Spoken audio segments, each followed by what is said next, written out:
আসসালামু আলাইকুম। ৩ মাহ পৰ্যন্ত কোনো ধৰণৰ লোনৰ ইনষ্টলমেণ্ট দিব নালাগে। মানুহৰ মাজত এইটো লৈ বহুত প্ৰশ্ন উদয় হৈ আছে যে ৩ মাহৰ লোনটো ৰিজাৰ্ভ বেংকে মাফ কৰি দিলে নেকি? ইয়াৰ উত্তৰত হ'ব নিশ্চয় নহয়। ৩ মাহ পৰ্যন্ত লোন মাফ কৰি দিয়া হোৱা নাই। ইয়াৰ একমাত্ৰ উদ্দেশ্য হ'ল যে আপুনি এই ৩ মাহ লোন কিস্তি দিব নালাগে। আপুনি এই ৩ মাহৰ কিস্তিটো আপোনাৰ লোন শেষ হোৱাৰ পিছত দিব লাগে। এটা এক্সাম্পলত আমি বস্তুটো বুজি লওঁ যে আপোনাৰ লোনটো ধৰক আপুনি এই বছৰত শেষ হোৱাৰ কথা আছিল ডিচেম্বৰ 2020 চনত। এতিয়া আপোনাৰ লোনটো ডিচেম্বৰত শেষ নহয়, আপোনাৰ লোনটো 21 চনৰ মাৰ্চ পৰ্যন্তলৈকে চলি থাকিব। মানে এই ৩ মাহ আপুনি যে লোনৰ ইনষ্টলমেণ্ট নিদিব, এইটো লাষ্টত যায় আপোনাৰ যোগ হ'ব।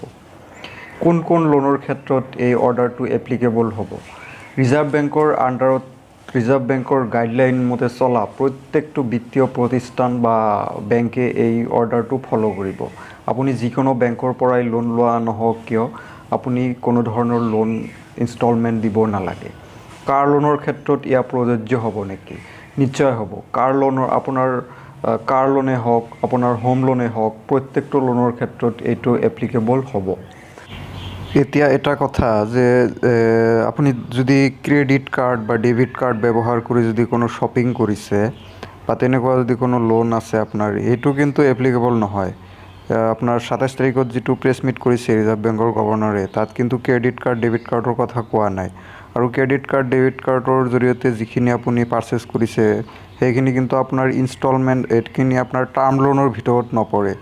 এইটো জাষ্ট খালি টাৰ্ম লোনৰ ক্ষেত্ৰতহে কৰা হৈছে, গতিকে এইটো যাতে আপোনালোক কনফিউজ নহয়।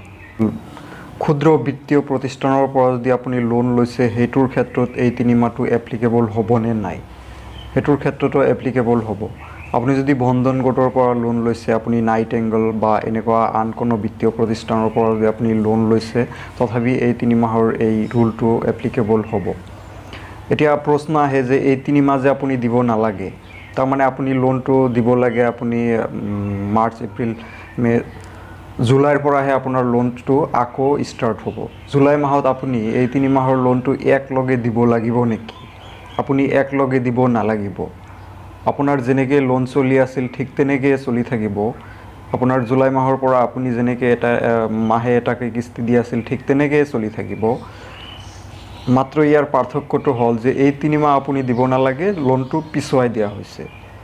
আপোনাৰ লোনটো যিটো সময়ত মানে সমাপ্ত হোৱাৰ কথা আছিল সেই সময়তকৈ 3 মাহ বৃদ্ধি পাই গ'লে। গতিকে আশা কৰোঁ যে আজি এই টপিকছটো আপোনালোকৰ ক্লিয়াৰ হ'ল। চ' ধন্যবাদ।